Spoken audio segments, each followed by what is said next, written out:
They gave me a number the day they took my voice from me. Not my tongue. That would have been a mercy. They took the little private room inside the skull where a person can speak to himself without fear of witnesses. They filled it with codes and catechisms until even the echo of my thoughts rang with marching steps. The number hung where my name should have been, a stamped tin tablet wired through the cuff at my wrist, engraved again with a cotter pen along the inside of my forearm when the first tag corroded to verdigris and fell away in a shower of green dust. Numbers don't rot. Numbers don't remember. Numbers obey. The Hab's morning begins in darkness and ends in a lesser kind of it. The lumen strips choke awake one by one, each tube hissing like a tired serpent, and the walls breathe out their stored cold. Condensation weeps from rivets and runs in thin, gleaming veins down to the grated floor. Somewhere far below, machines turn with a patience that feels like contempt. Over our bunks, the vox emitters throb to life. The first thing I hear is the anthem because it is always the first thing. A ribbon of sound dragged over iron, the priest's voice digitized until it is neither man nor machine, just a pressure against the eardrums, a weight that asks to be shouldered. Designation is devotion, the vox sings. Work is prayer, forgetting is forgiveness. I mouth the lines without breath. We all do. The overseers read our lips from the catwalk. I watch their boots move like punctuation along the rail. Step, pause, step. Incense from a swinging censer smokes the stale air into something brackish and sweet, a liturgy meant to pacify lungs as much as souls. Every day is a copy of every day. The copies blur at the edges like a poor pick plate replayed too many times. Except today a sound moves under the sound. Not loud. Not even a sound, not at first. A vibration like a struck string a level below hearing. I don't think it's real. I've imagined many things to survive the monotony. The ocean I've never seen, wind across wheat I've never grown, a sky that doesn't wear a ceiling of smoke. This is different. It is small and precise, contained inside the skull the way a secret is. It rises, falters, rises again, as if struggling up a ladder that's missing rungs. It is the shape of a word. I freeze with one boot laced and the other hanging. Cold metal bites my bare heel. The men along my rack continue their dressing with practiced indifference. Belts bite home, rags are knotted, respirator canisters clipped. A servitor rolls past, its tires complaining on the grid, a scroll of attendance data spooling out of the slit in its chest to be torn free and punched by a clerk's needle. Its dead eyes don't see me. I don't move. The vibration builds a thin skin, a membrane around breath. Memory has a temperature, I discover. It is neither warm nor cold. It is a pressure front. At the wash troughs, the water stings of metal filings and recycled chemical. A cracked aquila stares down over the taps. While we scrub, the catechism keeps pacing. Designation is devotion. My lips shape the words, but the other thing, the small thing, slips between them, skittish and luminous. I feel it catch on the edges of teeth as if it might snag and tear itself raw trying to get free. I know the law. We all know the law the way the hand knows the shape of the work implement it has held too long. A name, a true name, is privilege licensed by the state or by holy writ. Names belong to officers, to priests, to men whose histories have not yet been eaten down to the quick by duty. For us there is function and number. This is a kindness, they tell us. The emperor bears our identities for us, so we are spared the burden. The great ledger of his concern tallies us precisely. No one is misplaced. No one is forgotten, not even in death. The ledger loves you. The ledger is the only love permitted. I dry my hands on a rag that will never be clean again and step into the corridor's long throat. The lights hum. The crowd moves as one muscle. Somewhere above, chains travel on their courses, heavy links clacking like teeth. We spill out toward the lift shafts and the world narrows to shoulders, elbows, the sour steam of breath through filters. My cuff beeps against a reader plate. The coil locks release with a grudging thud. I move. The vibration keeps time at the base of my tongue. I try to crush it with thought. I recite inventory lists in my head to deaden it. Bolts, washers, 7A actuator again because 2 are always missing. sealed crates with seals already broken, crates with nothing inside but the idea of weight. I imagine the supervisors legislate handwriting, each digit like a small knife, each checkmark a gash. The vibration persists. It waits me out like water. At the bottom of the lift, heat presses against us like a hand. The machine line flares awake under lamps. The metal has its own sunrise. A furnace hatch yawns and the inside of the world shows its gums. The day's duties click across a display with a sound like fingers tapping teeth. We sort, we feed, we punch, we move, we become. The catechism mutters from the high loudspeakers, thin and metallic.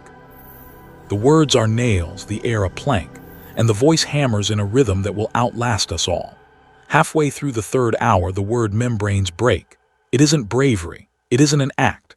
It happens because I stop resisting for one breath. I am thinking of nothing at all, the perfect blankness the work demands. And in that unguarded space, the shape inside me assembles itself like a machine that knows how to put itself together. It touches the roof of my mouth like a blessing and a blasphemy at once. A single syllable, soft, slight. It tastes of copper and dust, and beneath that a sweetness I do not recognize until later as grief. It is my name. I don't say it, not aloud. Even thought of it feels loud enough to shatter teeth. But I feel where it would sit if said, the way the lips would soften around the first sound, the way the second would open like a door, the way the last would close with a little click, like a key turning. With the memory comes everything it drags behind it like a net. The weight is terrible. A fragment of a street that might have been, sun that might have been real, the smell of frying starch cakes from a vendor stall, oil old enough to be ancestral, a dip in the paving stones where water pooled, laughter that tugged at the ribs from the inside until breath turned to gold, a hand, a smaller hand inside mine. In that hand, the roughness of twine binding a parcel. On the parcel, a label with my name written in a stranger's careful script. The ink bled a little into the paper where the pen had hesitated over one letter. That hesitation floods me now with a tenderness so sharp it hurts. The press of the present returns with a slap. My hand hovers over the conveyor. A misplaced pallet skews. The man to my left grunts and corrects. His cuff clicks like a cicada with the motion, counting, counting. A lumen strip pops and coughs ghastly white. I realize I am smiling, a shrinking, private smile, and I force my face back to neutral with the same panic as if I had stumbled and nearly fallen into the furnace. No one saw, I tell myself. No one can see inside your head. That is when I notice the servo skull. It hovers in the aisle beyond the line, just above eye level, black lenses bright and small as insect eyes. A bundle of incense sticks bristles from a bracket behind the bone, their ash lengthening like gray fingernails. The sensors on its trailing chain spin lazily, navel brass dulled by fingerprints of smoke. I could swear it was facing me, though its sockets are sockets and its jaw is wired shut. I look away. When I look back in a cautious sliver, it is a little closer. I think of the catechism, thought begets word. Word begets action. Action begets heresy. Heresy begets death. The skull drifts. It leaves a thin line of incense behind it, a ruddy ribbon of smell that wraps once around the back of my tongue, reminding me of the sweetness inside the syllable. I look down at my hands. Grease blackens the crescents of the nails. The tin tag bruises the wrist where it sits. The digits are clean where my thumb has worried them, a little shine on each as if I've licked them. I mouth the number without sound. I make the numbers the shape of a prayer and fit them between my teeth to wedge the other syllable out. It doesn't work. The name has found me, and now that it has, it will not leave. Memory adheres to memory. A face turns, not mine. A woman, perhaps. The edge of a scarf, faded red to the color of old cuts.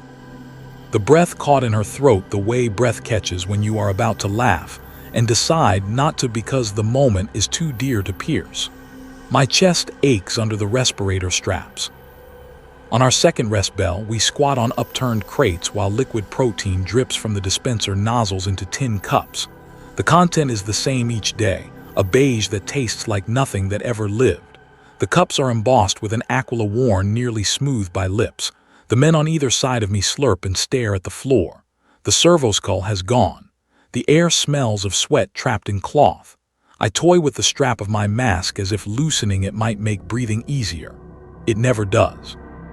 Across the aisle, a priest in rust-red robes pumps a hand harmonium and chants the litany of proper function. His voice is surprisingly human despite the bloom of Vox grill bolted where his throat once was. The harmonium wheezes, bellows flexing like exhausted lungs. A boy acolyte lugs the incense bucket and coughs, tears shining tracks down soot from the hinges of his eyes. The priest's chant spools into the ceiling. It wants to be a ceiling. It wants to be the whole sky, a lid on everything. The syllable inside me throbs its tiny pulse. I mouth the litany in counterpoint, letting each sanctioned word throw a shadow over the unsanctioned one. The priest glances along the benches and his gaze pricks like a needle when it passes me. Something in me flinches and I drop my eyes, the way you do when you've been caught thinking of something you shouldn't, even if the thought didn't reach your face. When I look again, he is speaking to the overseer, their heads close, the harmonium's bellows silent, folded like hands. The bell rings, brittle as a bone in winter. We return to the line and the day's mouth closes around us and chews. Hours pass. The syllable does not fade, it ripens. It makes everything else taste off, the way a single rot-sweet fruit in a crate ruins the rest. At shift's end, we pour back into the lift shafts. The corridors are longer in the down hours. You can see the dirt they hide. In the corners of the stairwell's mold draws little maps of forgotten continents on the concrete. A pictometer blisters to life overhead and shows a training reel of a guardsman rising from mud with a blank smile, his designation stitched over his heart, the lasgun in his hands a sacrament. The reel runs on loop. The smile never changes. When the power hiccups, the picture jumps, and for one black frame the walls remember they are only walls and the people only people. Then the frame passes and the story resumes, and in the story there is no room for my name. We file through the HAB checkpoint. An arbitrator in dark carapace armor stares from behind faceplate glass. The glass is polished. I can see myself there, a smear of a man, respirator dangling like a second mouth. If I say my name, I think, if I even shape it silently with care, will the glass fog? Will his auspex read the change in my heart rhythm and translate it to intent? There are signs everywhere you cannot see. That is how they keep us trembling without moving. That is how they keep us still on the inside. The barracks smells as it always does at this hour. Damp cloth steaming in a heat that does not warm, men made into broth by proximity. The bunk slats creak. I stretch out on my pallet and watch the ceiling breathe, condensation collecting in fat droplets that bulb and fall, bulb and fall. The vox behind the grating crackles. Every night they play the same loop to guide dreams into acceptable channels. The list of saints and the sins they crushed beneath their heels. The speech of an administrator who finally died at his filing desk still clutching a pen. The history of a bridge that held under the weight of 20 armored carriers because the populace volunteered not to eat for 3 consecutive months to purchase the steel. The voice is old. It has no edges left. It leaches into you like humidity. I should sleep. Instead, I cradle the syllable like contraband. I roll it in thought the way a man rolls a coin across his knuckles where his hands are bare and overseers aren't looking. I test its weight. I rehearse how it would feel to let it leave. The idea terrifies me and makes me lightheaded with hope. There is danger here, not only from the eyes of men. I have heard the whispers that memory draws other attention, the kind that presses against the skin from the wrong direction, as if the pressure were not on the outside of you but the inside, expanding. I have seen a woman in a side corridor shiver as if someone had walked through her. She clutched her tin tag like a saint's relic. "Say your designation," the priest told her, and she did, and afterwards she stopped shaking. The lesson was clear: names open doors. Refuse the door and nothing can enter but you. The vox emitters clear their throats. There is a small ceremony before lights out, a final prayer, a recitation of duty fulfilled, a promise to present oneself again in the morning at the barreled mouth of work. I sit up because sitting is required. Hundreds of us face the grill. The voice begins as it always does, patient as a knife. By designation you are known. We repeat it. By function you are worthy. We repeat it. By obedience you are saved. We repeat. And something inside the sound shifts. Not much, not enough to ring an alarm, a current under the current. The vox's static swells a fraction, a breath. In that breath a gap opens. Through that gap, as if from a long corridor, the syllable I have been nursing does not leave me. It arrives. It is my name, but not from my lips. It lands in my ear with the quiet certainty of a bead of water falling into a cup and finding itself part of a whole. It carries my own breath scents on it, the dust and oil of my day, the copper of the trough water, the faint ghost of incense. And yet it is not me. The voice that speaks it is without throat. It is the shape of my name spoken by a place. I snap my head toward the grill. The mesh gives nothing back. The priest stands in his box reading from a slate, finger tracking line after line with dulled devotion. The arbitrator at the door watches the room with the stillness of a statue. The men on either side of me swaying with exhaustion hear nothing, or if they do they refuse it.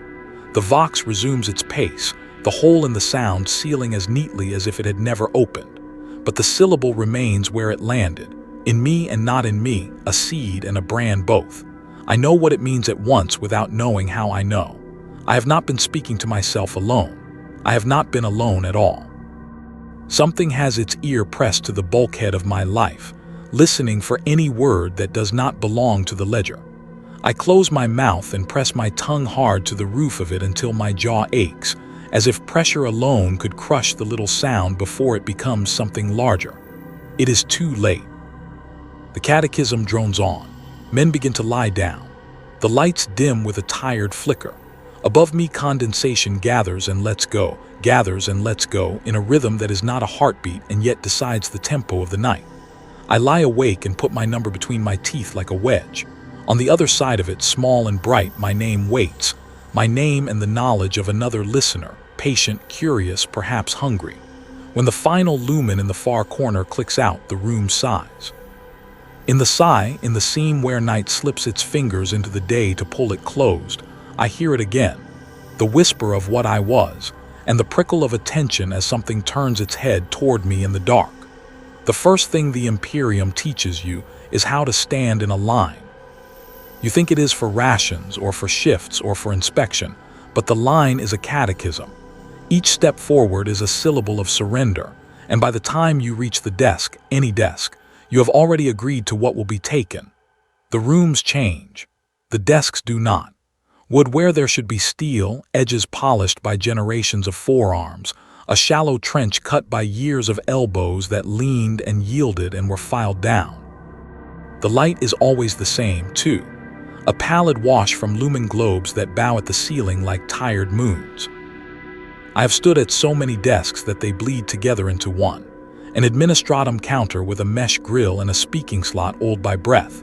A Scola bursar's window with tally ropes hanging like flayed sinew. A precinct clerk's station under the eye of a bronze aquila, wings green with verdigris. A penal intake lectern covered in wax spills hard as amber where seals died and cooled. Behind every desk, a face that could be anyone's, saintly with endurance, disfigured by function. Quills scratch. Calculi click in wooden frames. Cogitator spools snicker and spin. Ink is everywhere, blacker than soot, older than blood. The day they made my designation permanent was like any other, which is to say that it carried the weight of a funeral disguised as paperwork. We queued in a stairwell that smelled of boiled fabric and stale breath. Water seeped down the concrete, mapping continents of rot. A servitor swept the steps with a brush screwed into its wrist stump as if erasing the scuff marks could erase the scuffers. When it passed, the whisper of its bristles became another line in the litany of never-ending chores, a sound without a beginning or an end. At the head of the queue hung a sign, "Present your history for reduction." Another read, "Penalties for self-invention include correction by bolt pistol." The humor in it was the kind used by surgeons sharpening saws. Men grinned up at the words without moving their mouths, eyes blank, lips chapped from breathing through filters. You could taste fear in the mouth of the stairwell the way you can taste metal in water that has remembered pipes too long. When my turn came, the clerk did not look up. He wore the brown of the administratum, sleeves dark with rings of sweat at the elbows. A chain ran from the cuff of his pen to a staple on the desk. He moved like a machine that had learned it would never be turned off. The skin around his eyes was the yellow of old paper. He stamped the corner of a form, shook sand across the wet ink, tipped the sand back into a tin, stamped again.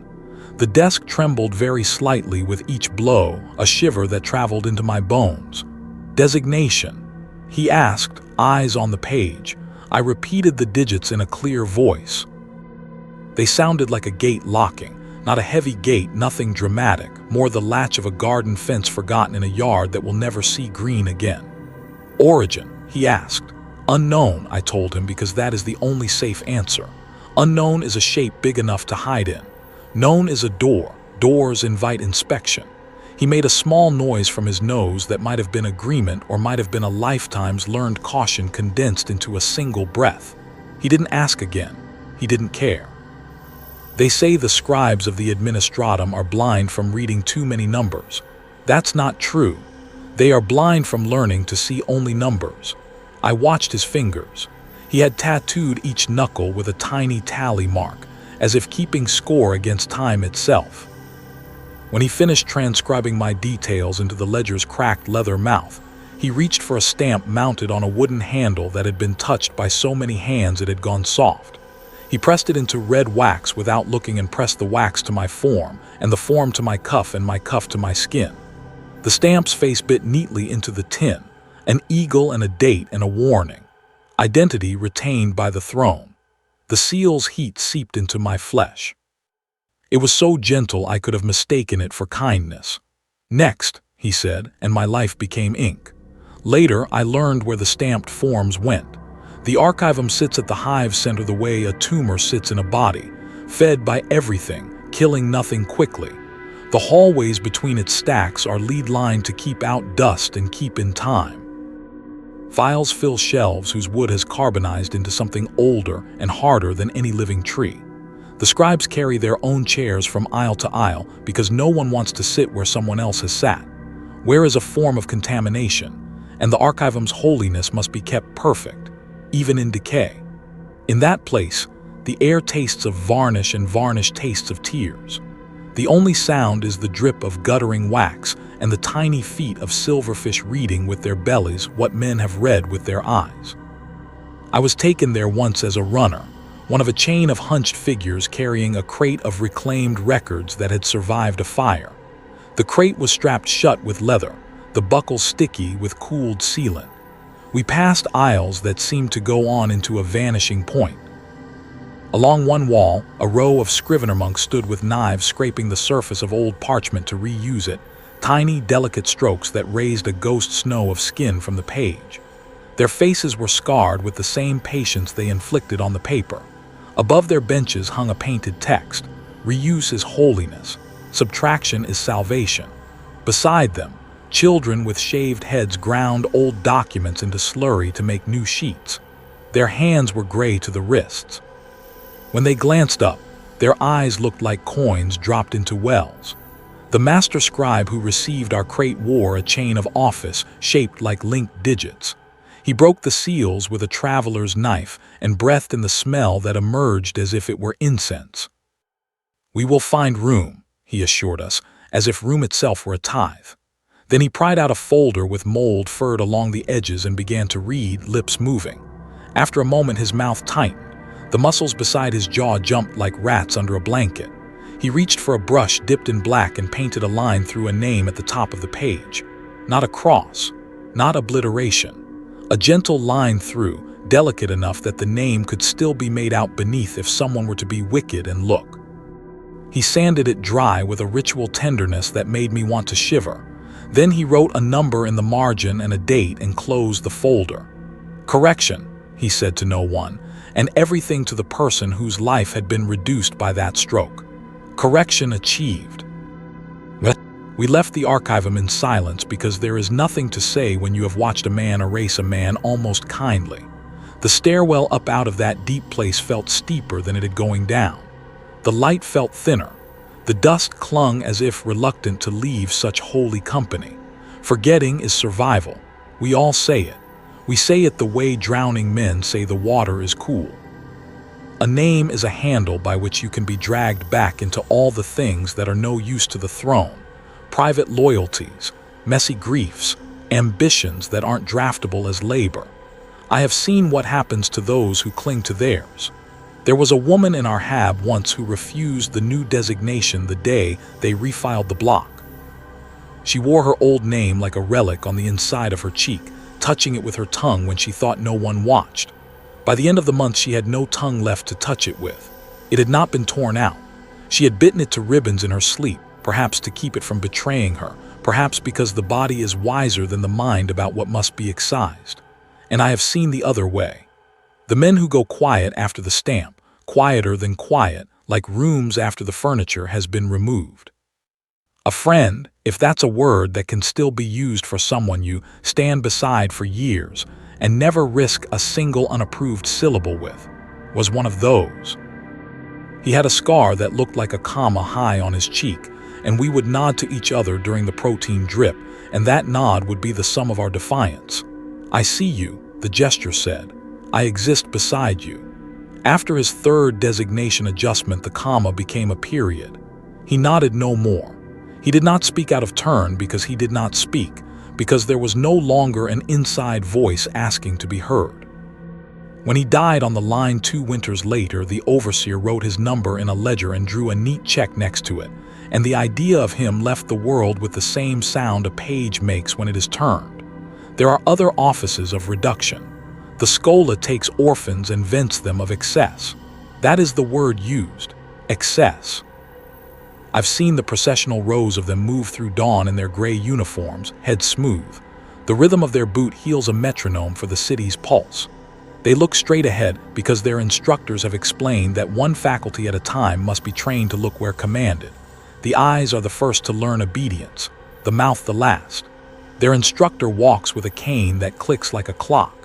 In little steps, their histories are peeled away from them and fed to the city's fires to keep the machine warm. The ones who will become officers get some new history poured in later, good pedigrees of ideology and proven blood, but those stories are just different chains. On penal levels, erasure is chemical.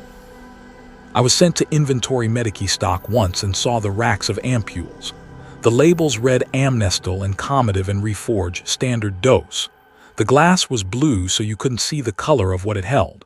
A medici attendant with a short, practical smile told me the doses should be logged by cuff number, not by name. Saves ink, she said, and when I didn't smile, she didn't either. Later that night, I dreamed of blue glass breaking and a tide washing the corridors clean of everything that had ever mattered to anyone. In the dream, I watched my memories float away and felt relieved, like a fever had broken. Waking was worse than any nightmare. In the precinct houses, the Arbites keep rooms for confession without speech.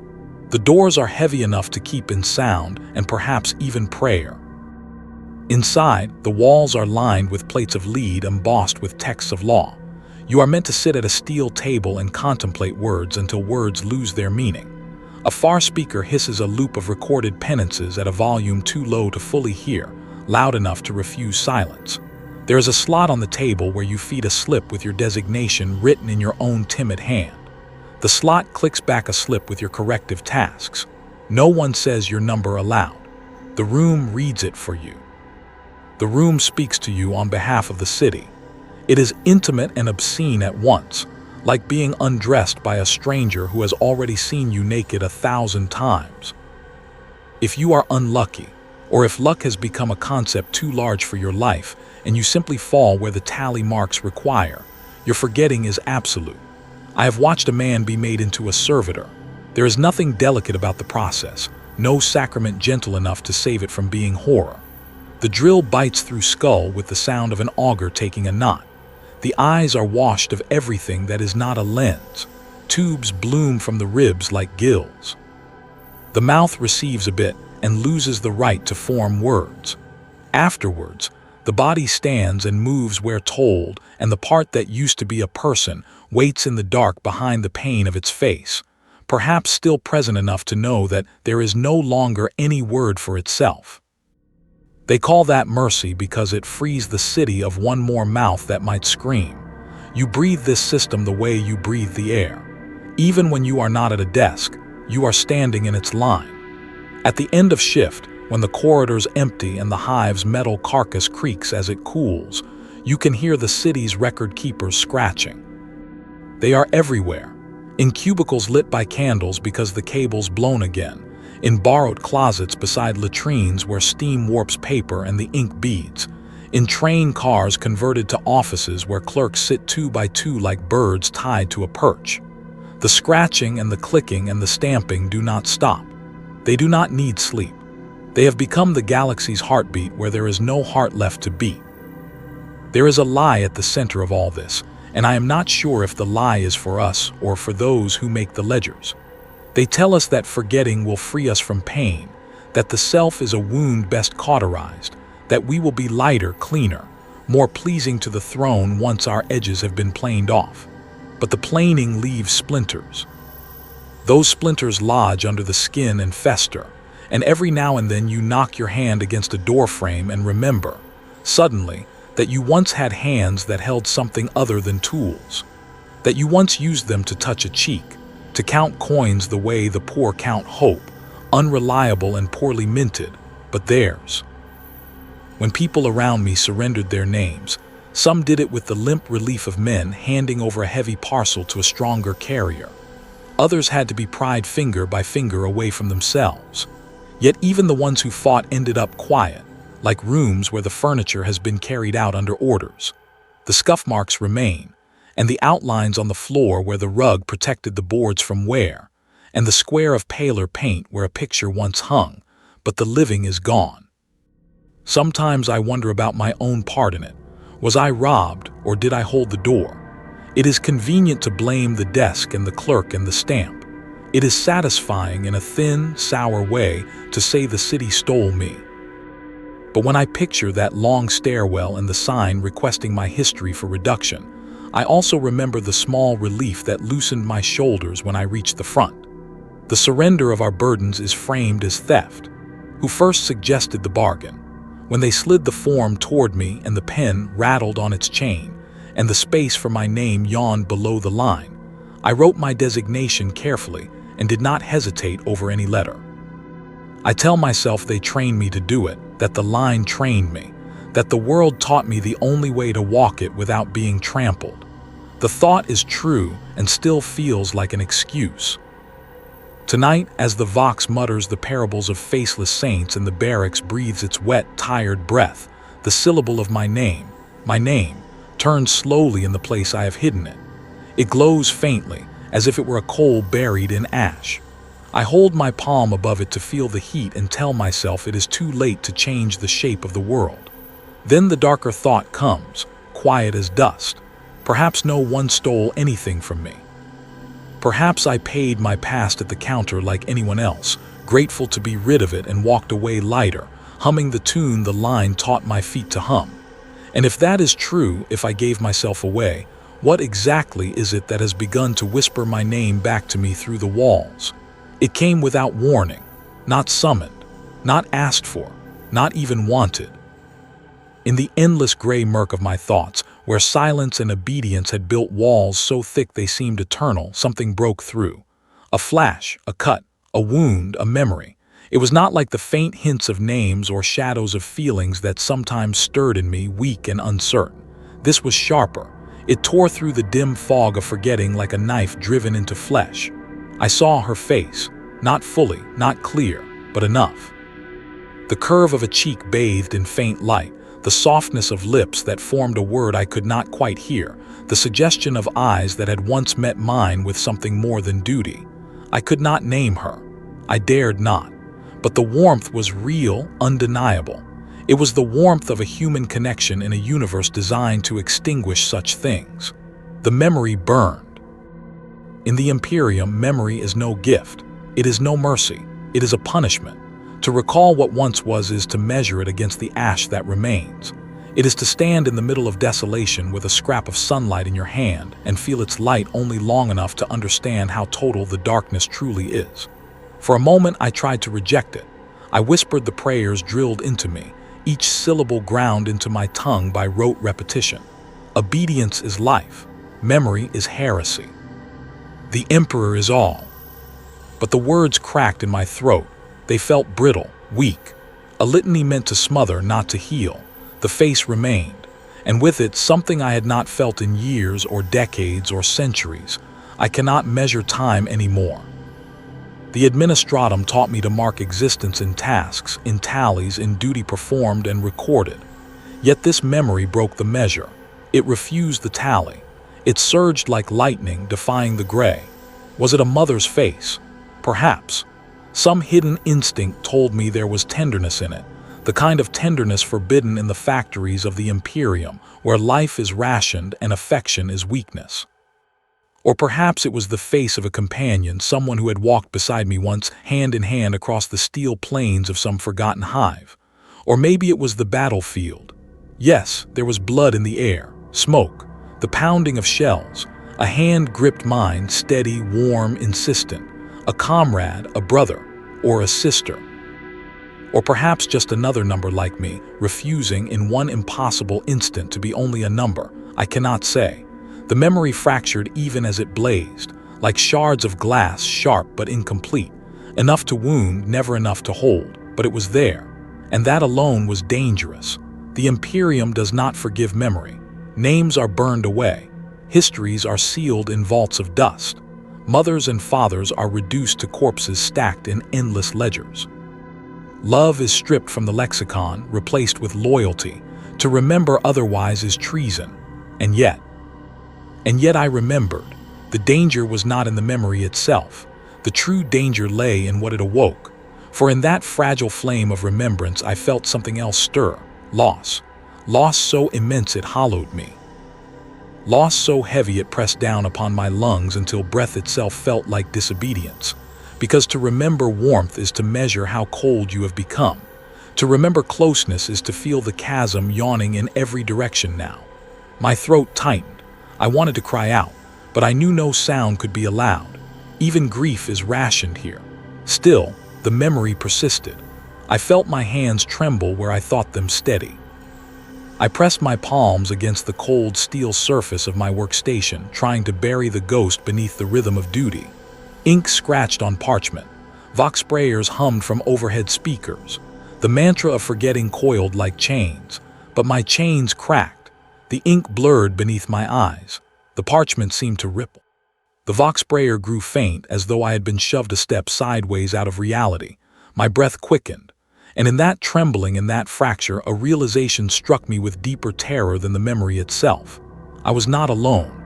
It came as a faint glance across the hall. Another scribe bent over his station, hands steady in ritual precision.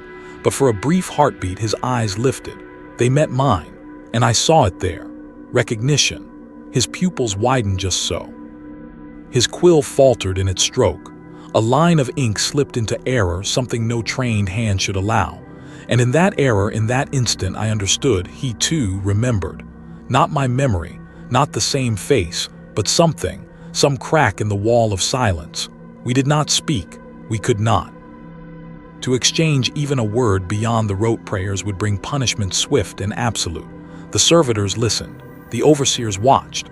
The walls themselves betrayed us with their echoing steel. But that glance was enough. Enough to know that the prison of forgetting was not absolute. Enough to know that cracks formed even in the Imperium's most carefully sealed walls. It terrified me.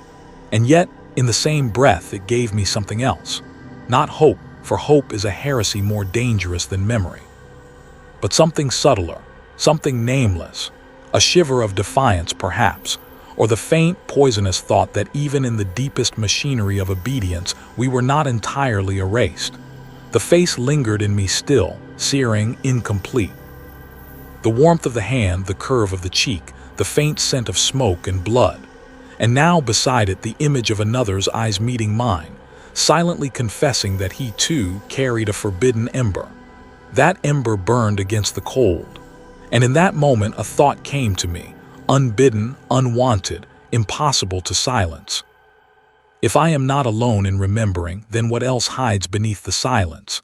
It began with a whisper, not spoken, not carried through the air, but coiled inside my skull like a serpent that had slithered free from the cracks the memory had left behind. A question. Who was I? The words should have withered the moment they formed. They had no place here, no permission. Questions are heresy. Questions are rot. They erode obedience. They gnaw at the foundations of the Imperium, and yet it persisted. Who was I? The syllables pressed against my ribs, scraping like bone against stone. They carried weight far heavier than their soundless shape. To speak them aloud would be treason. To even think them was sin enough to demand purification.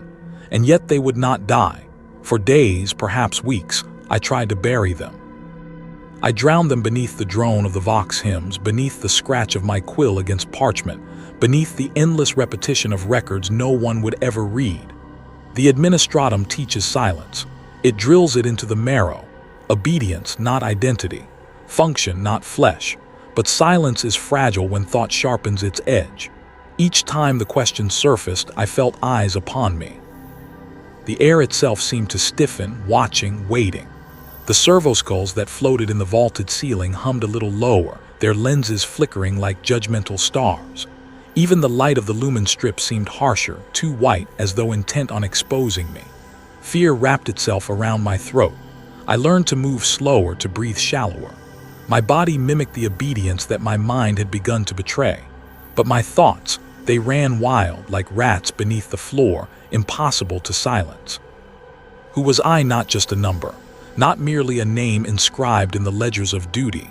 There had been something before. That memory had proved it. A face, a hand, a voice almost formed. And if there had been one, there must have been more. But each time the thought rose, so too did the echo of punishment. I had seen what became of those who faltered. A clerk once allowed his mind to wander. Only a flicker, only a hesitation in his hand. A pause too long before the next line of script. The overseer's rod fell across his back before the ink had even dried. He screamed once, twice, and then no more as the servitors dragged him away. He was not seen again. His seat was filled within the hour. The chant did not falter. That memory did not fade from me. Not the scream, not the absence left behind. It whispered its own warning. This is what happens to those who ask. And still, the question coiled tighter. It came to me one night cycle when the lumen strips had dimmed and the Vox hymns fell to a droning murmur. The silence of the dormitory was heavy, oppressive, broken only by the synchronized breathing of rows upon rows of bodies stacked in bunks like cargo. I lay there, staring at the ceiling where the metal ribs of the hab structure curved overhead like the cage of some vast beast. My lips parted, though no sound came. My chest rose, my throat trembled. And for the first time I felt the edge of the words against my tongue. Who was I? The air seemed to freeze. I did not say it aloud. I dared not. But even the shaping of the words inside me felt louder than any scream. The silence of the dormitory pressed closer, suffocating. I felt as though the sleepers around me must hear it, that the overseers, watching through their lenses, must see the treachery writ across my face. I rolled onto my side, pressing my forehead to the cold metal of the bunk's frame, willing the thought to leave me. I mouthed the litany of forgetting, each phrase meant to scour the mind clean. Obedience is purpose, purpose is purity, purity is survival. But the words tasted of ash. They could not drown the serpent. When dawn cycle came and I returned to the endless rows of parchment and ink, I felt the question gnawing stronger. Every mark I made seemed emptier than before. Every rote movement only sharpened the weight of what I could not ask. And then it happened. A moment of weakness. A slip born not of rebellion but of desperation. The same scribe I had seen before, the one whose eyes had met mine, whose quill had faltered, sat 3 rows ahead. Shoulders hunched, his hand moving with mechanical precision, the very image of obedience. Yet I knew the cracks had touched him too. The words rose in me like bile. My throat constricted, my heart hammered. To speak was to court death. To remain silent was to drown beneath the question forever. I leaned forward just slightly, enough that my lips moved closer to the edge of my station. My voice was not even a whisper. It was the faintest breath, the barest disturbance in the air. Who was I? The sound, or the shadow of sound, died the instant it left me. My blood froze. The weight of the hall bore down upon me, pressing until I thought my ribs would shatter. I expected the overseer's rod. I expected the servitors to descend upon me, cold and unyielding, their metal claws dragging me into the abyss. But none came. The scratching of quills continued. The vox hymn droned on. The Hall of Records exhaled its endless silence. I almost believed it had gone unheard, that I had been a fool, yes, but not yet a corpse. And then, his head shifted, just slightly, a fraction of a turn, too small for the overseers to notice, too small for the servitors' lenses to register as disobedience, but enough for me to see the movement of his lips. No sound reached me, only the shape of words formed with exquisite care as though terrified of their own existence. I remember, too. There are moments that strike harder than any blow. Not from the overseer's rod, nor from the whirring claws of the servitors, nor from the hollow clang of steel boots across the floor. No, there are moments born in silence, moments that pierce deeper than violence could ever reach. That was the weight of it, the moment he answered me. I remember, too. The words had not been heard, not truly spoken. They had lived only in the shape of his lips, in the trembling edge of breath stolen between lines of ink. And yet to me they resounded louder than the toll of cathedral bells. I could scarcely breathe. The quill in my hand faltered, leaving a jagged scar of ink across the parchment. My chest ached with a terror so sharp it was almost sweet. I was not alone. The realization was unbearable. For cycles upon cycles, the weight of memory had been mine alone to carry. A secret serpent coiled in my skull, devouring me from within. I had believed myself cursed, singular in my corruption. To hear that another bore the same wound, that another voice had stirred against the suffocating silence, was not relief. It was a new and deeper horror, because if he remembered, he could be destroyed. If I remembered, we could be destroyed. Recognition was not salvation, it was contagion. And contagion in the Imperium is burned out at the root. Yet still, I could not look away. In the following days, I found myself watching him, not openly, not enough to draw the gaze of the overseers, but in fleeting glances stolen between strokes of ink. I learned the rhythm of his movements, the subtle hesitation that sometimes lingered in his hand, the way his shoulders carried a weight heavier than parchment, and when his head tilted just so, I could almost believe it tilted toward me. We never spoke aloud, we never dared. But in the long hours of labor, I began to read more than the words before me. I read the silences between his breaths. I read the twitch of his fingers, the pause of his quill, the faint tightening of his jaw. And in those spaces, I heard him. He remembered. At night, in the dormitory's crushing silence, I would listen for him. I could not tell which bunk was his, nor did I dare to look. But I told myself that I knew. That somewhere in the ocean of synchronized breathing, one rhythm matched my own. That perhaps in the half-sleep where the body drifts but the mind refuses, his thoughts reach for mine as mine reach for his. Recognition became attachment, and attachment in this place is death. I told myself it was nothing, that it was mere chance, that I imagined it. I repeated the litany of purity until my tongue bled from pressing the words too hard against my teeth. But the memory remained, the shape of his lips. I remember too. It was blasphemy and it was sanctity all at once. For the first time, I felt the faint shadow of companionship. Not the enforced brotherhood of labor, not the hollow chance of unity demanded by the overseers, but something far more fragile, something almost holy, and with it came dread. For if I could see him, so could others. If I could feel the tremor of difference in him, so too could the watchful eyes of the Imperium. And if they noticed, it would not only be him who was condemned, it would be me, and all near us. The burden grew heavier with each passing cycle. One evening, as the hall dimmed to false night and the vox hymns softened to their droning lull, I allowed myself to walk slower.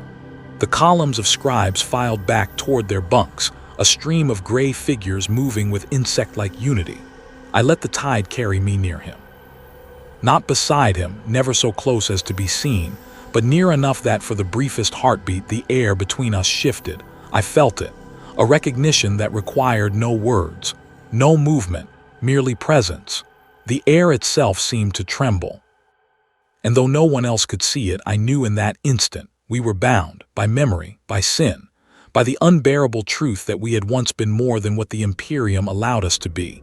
I should have broken that bond. I should have crushed it before it grew, but I did not. I could not. Instead, I nourished it. A glance too long, a breath held when he moved near, a prayer mouthed not to the Emperor but to the fragile hope that he would survive another cycle. But the Imperium tolerates no fractures, no bonds unregulated, no memories unapproved. It came without warning. The day began as any other. The endless scratch of quills, the metallic groan of the archive walls, the hymns stitched into the air. I lost myself in the rhythm the way one loses oneself in chains, so accustomed to the weight that one forgets the flesh beneath. Then the silence broke. Not complete silence. No, that never exists here, but a shift, a falter, the kind of silence that spreads like a ripple when something unnatural has entered the water. The overseer's rod struck the stone. Once, twice. Its echo was not for me, not for the others. It was for him. I dared not look. My eyes fixed upon the parchment before me, though the ink blurred and my hand trembled. I heard the sound, the scraping of his bench against stone, the shuffle of his boots as he was dragged to his feet, and then the metallic shriek of servitors descending. I did not see his face. I could not. To turn my eyes would be to condemn myself. But I felt it, the space where he had been, the void he left behind. Recognition had doomed him. The hymns did not pause, the scratching of quills resumed as though nothing had happened. The hall swallowed him whole, erasing even the echo of his breath. I wanted to call out, to scream, to speak the truth that bound us, to give his memory the dignity of a name, but I had no name for him. The Imperium had stolen it as it had stolen mine.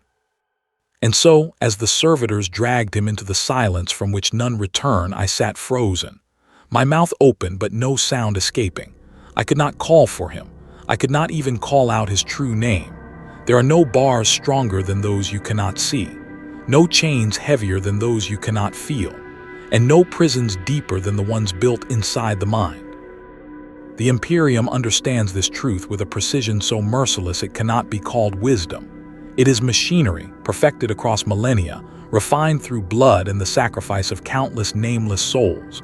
Machinery not only of steel, but of flesh, of ritual, of whispered faith.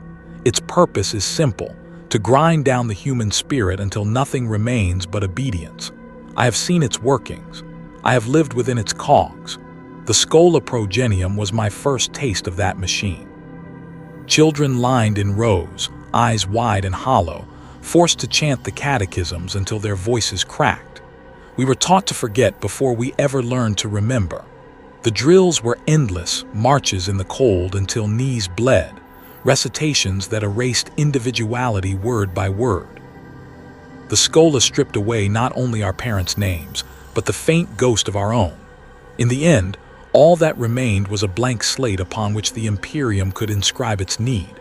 But the Schola was only the beginning. I have seen worse. On the penal worlds, memory is scoured with fire. I recall the branding irons, heated until they glowed white, pressed into the flesh of men and women whose only crime was to hesitate, to falter, to remember. The marks were not only scars, they were replacements for identity. Your flesh no longer belonged to you.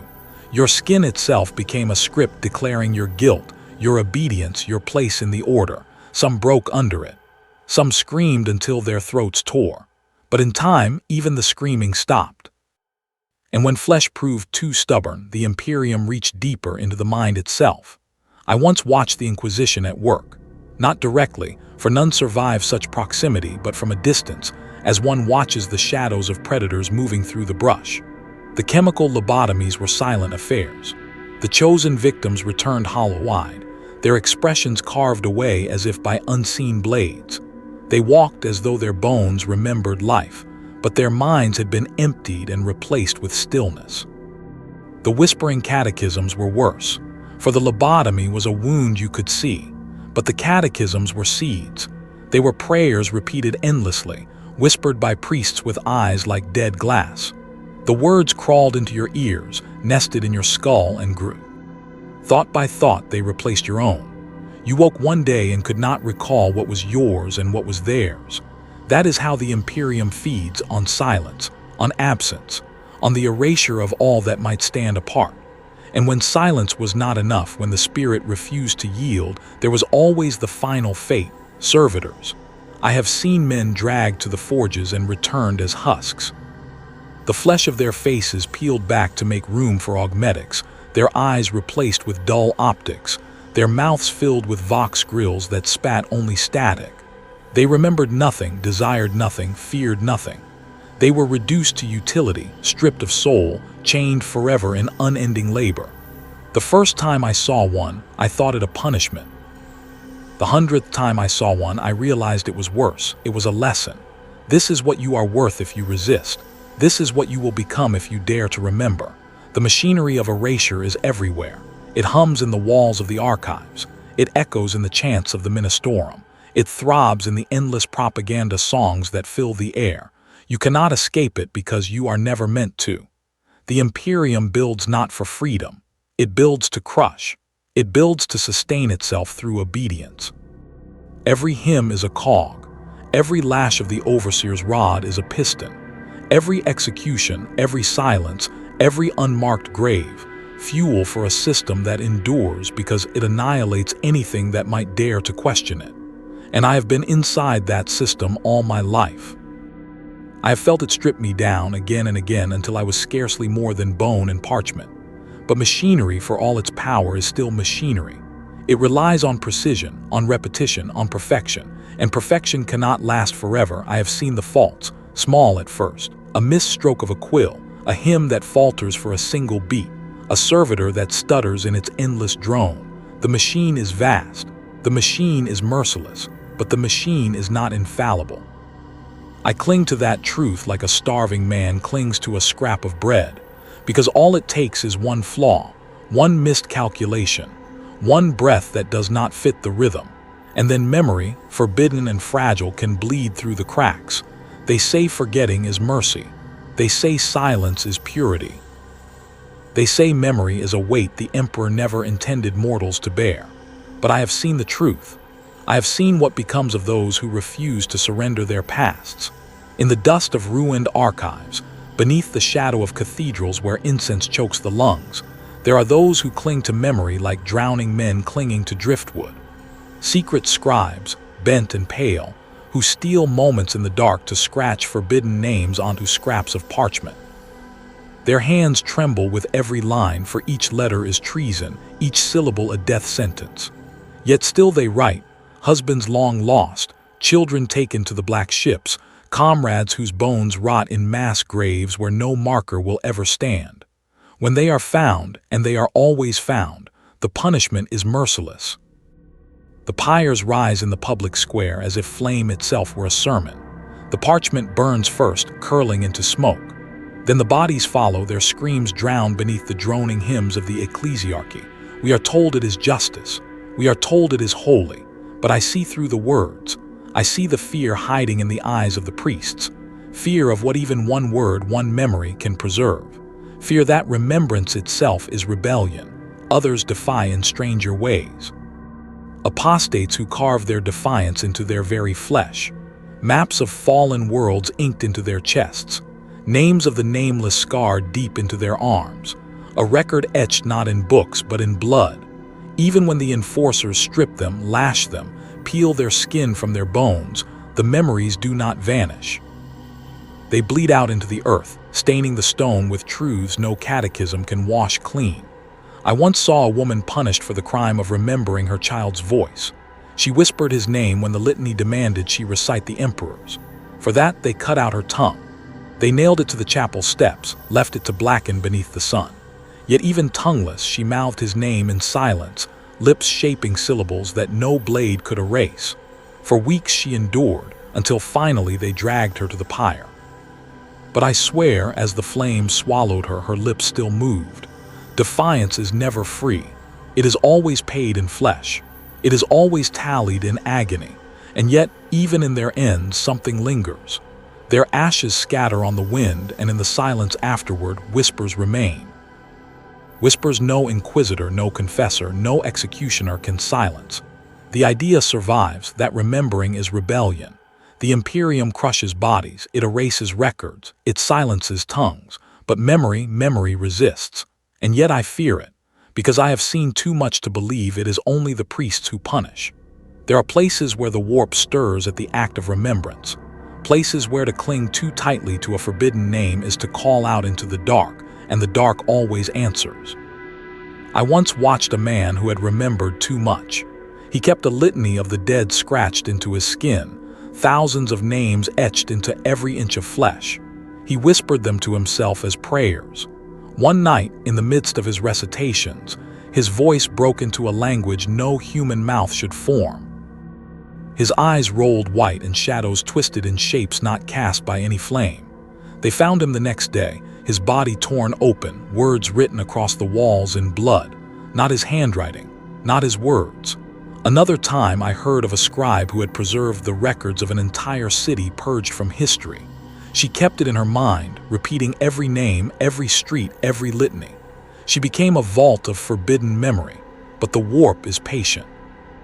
They say she began to dream voices, thousands of them speaking through her as she slept.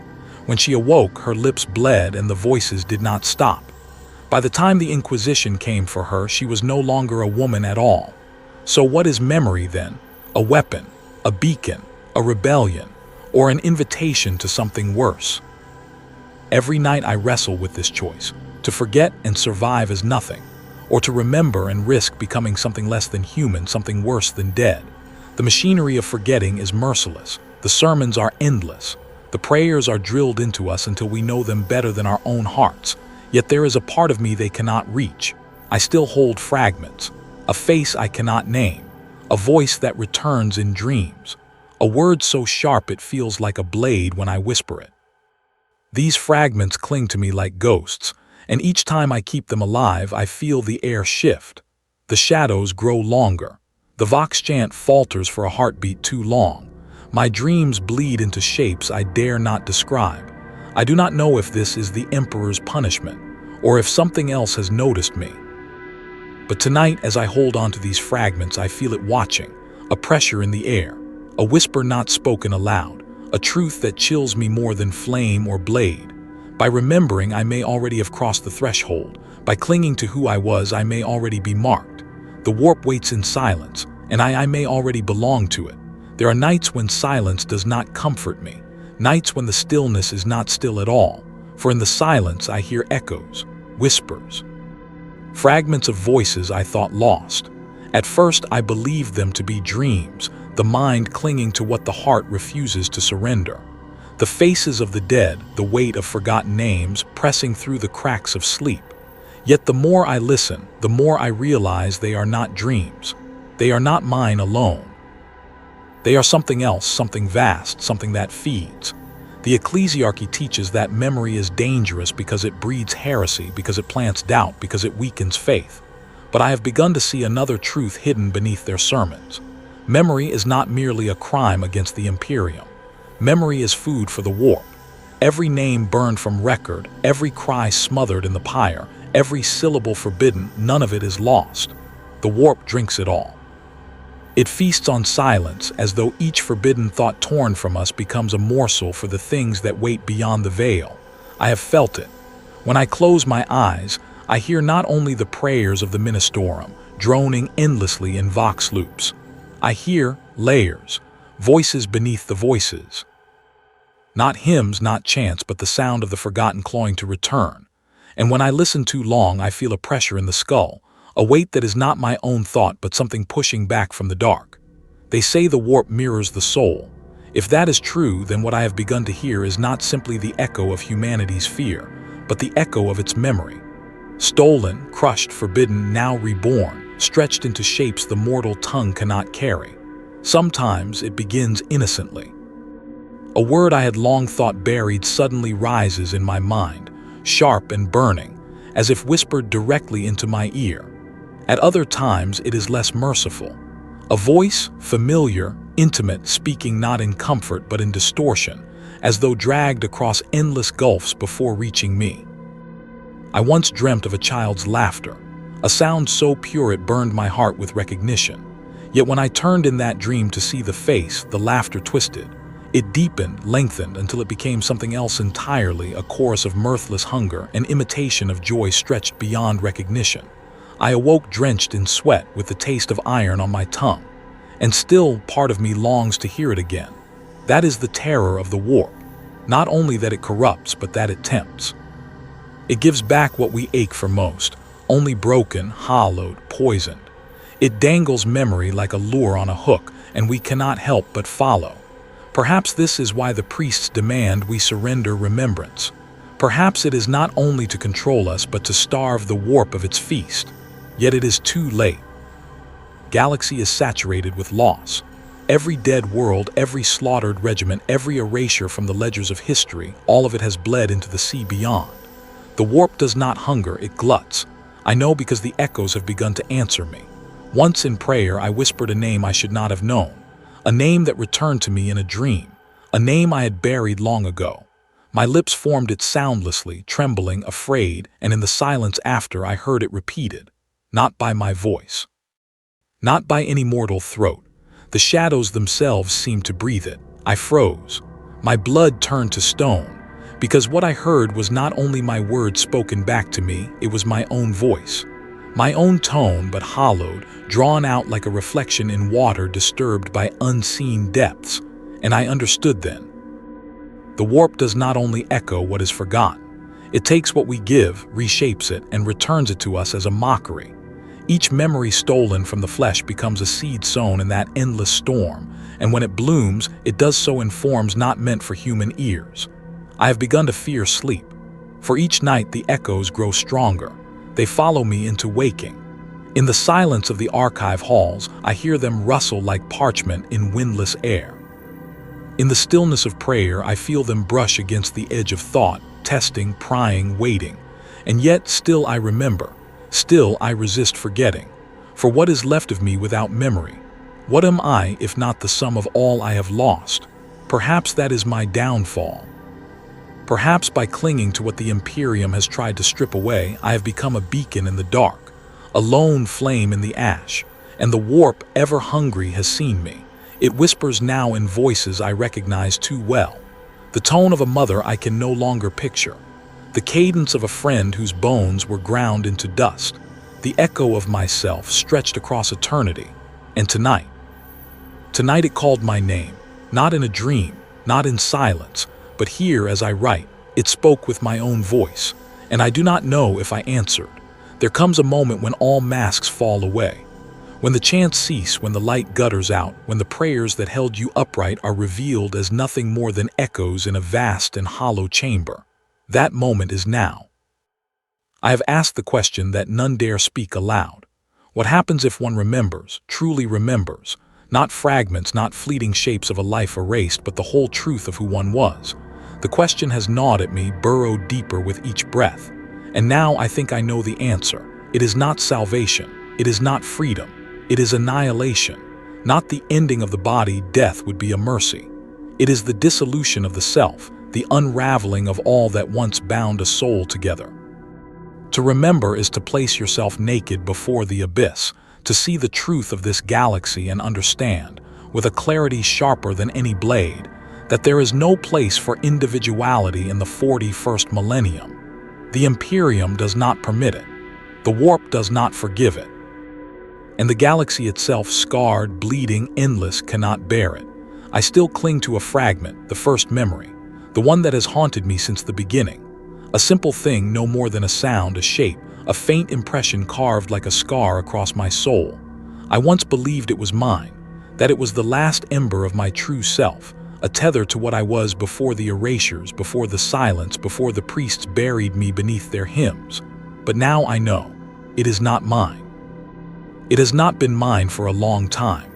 The galaxy remembers for me. The warp never forgets. That small fragment I thought was my own, it has been reshaped 1,000 times by the storm beyond the veil. It is no longer a memory, it is an echo. And echoes, when stretched across eternity, lose all truth. I hear it now, even as I speak these words. The whisper of who I thought I was, calling back to me in my own voice, fractured, hollow, drowned in static. It is not remembrance, it is mockery, and I feel the edges of myself coming undone. The longer I hold to that echo, the more I dissolve. My thoughts scatter like ash in the wind.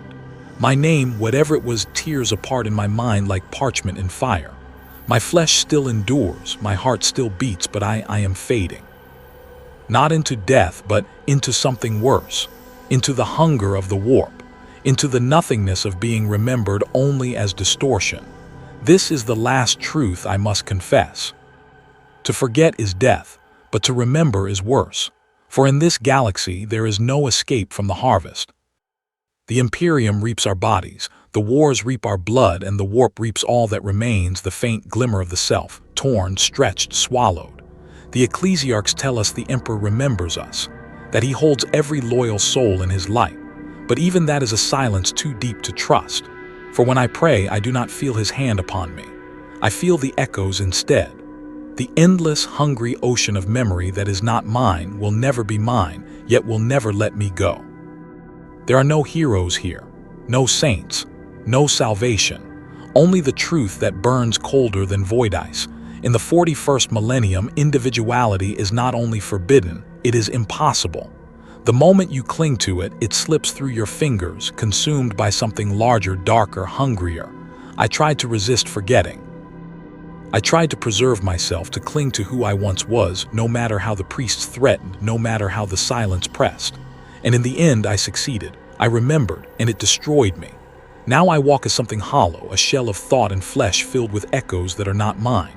My prayers do not reach the Emperor. My memories do not belong to me. My voice is no longer my own. The last word I hear in the silence is my name, spoken endlessly, not by me, not by the living, but by the warp, wearing my tone like a mask. That is the final annihilation. And if you hear your own name whispered in the dark, do not answer, for it will not be you who speaks back.